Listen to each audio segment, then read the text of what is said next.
গুণগত হতে পারে।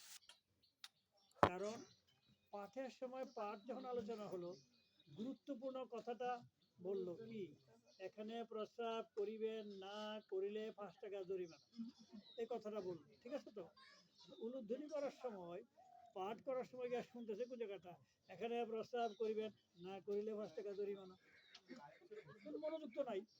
অথবা যে পড়তেছে লেখাটা এক লাইনে শেষ হয় নাই, দ্বিতীয় লাইন থেকে আবার নাটা শুরু হয়েছে, মাঝখানে দাঁড়িয়ে দেয় নাই, যে নাকি ছাপায় বা লিখেছে সে তো লেখাপড়া জানে না।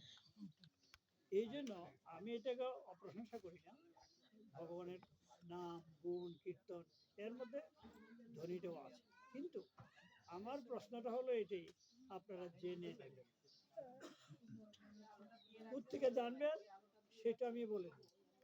জানবেন যার যার গুরুদেবের কাছে, অন্যের কথা আমি বলি না। কারণ আমরা গুরুদের বোধি, গুরু যা বলে আমাদের বাক্য পালন করতে, গুরু বাক্য শিরোধার্য। কয়বার দেব? 3 বার না 2 বার। আহ্নিক করতে হয় সকাল, দুপুর, সন্ধ্যা, এরকম না? তা ত্রিসন্ধ্যা, তা আমি যদি সারাদিন ওই মন্ত্র জপ করা শুরু করি, তাহলে তো আহ্নিক হবে না। নাম জপ হবে 24 ঘন্টা, কিন্তু আহ্নিক তো নিয়ম আছে, তো জেনে নিলে অসুবিধা নেই। যাই হোক, হরে কৃষ্ণ। এখানে আবার কি হলো?